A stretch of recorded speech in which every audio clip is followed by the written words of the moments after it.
भगवान कृष्ण का जन्म एक दिव्य और चमत्कारी घटना थी जो हिंदू धर्म की पौराणिक कथाओं में महत्वपूर्ण स्थान रखती है। यहाँ कृष्ण के जन्म की कहानी को विस्तार से प्रस्तुत किया गया है।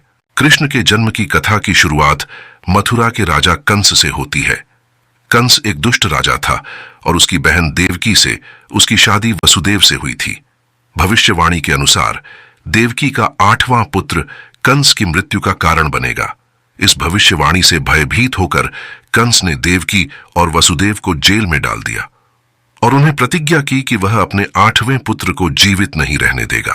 कंस के अत्याचारों के बावजूद भगवान ने वसुदेव और देवकी के गर्भ में अवतार लेने का निर्णय लिया। द्वापर युग में कृष्ण का जन्म अष्टमी तिथि को हुआ।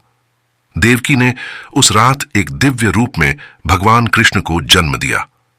कंस ने जैसे ही सुना कि देवकी का 8वां पुत्र जन्मा है, वह बहुत चिंतित हुआ और तुरंत जेल की ओर दौड़ा। कृष्ण के जन्म के समय जेल की स्थिति भी चमत्कारी थी।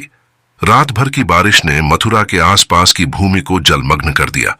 इस समय वसुदेव ने अपने नवजात पुत्र कृष्ण को एक बास्केट में डालकर जेल से बाहर निकालने का निश्चय किया।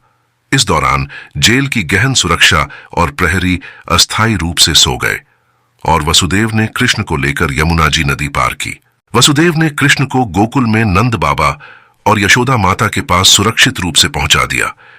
गोकुल में कृष्ण ने एक सामान्य बालक के रूप में बड़े प्यार और लाड के साथ अपने पालक माता पिता के साथ जीवन व्यतीत किया।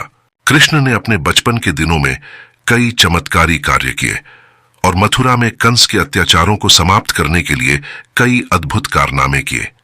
अंततः कृष्ण ने कंस का वध किया और मथुरा के सिंहासन पर कंस के पिता को राजा बनाया। कृष्ण का जन्म और उनके जीवन की घटनाएं न केवल धार्मिक दृष्टिकोण से महत्वपूर्ण हैं, बल्कि वे आस्था और भक्ति के प्रतीक भी हैं। इन घटनाओं ने भक्ति, धर्म और न्याय की स्थापना में महत्वपूर्ण भूमिका निभाई।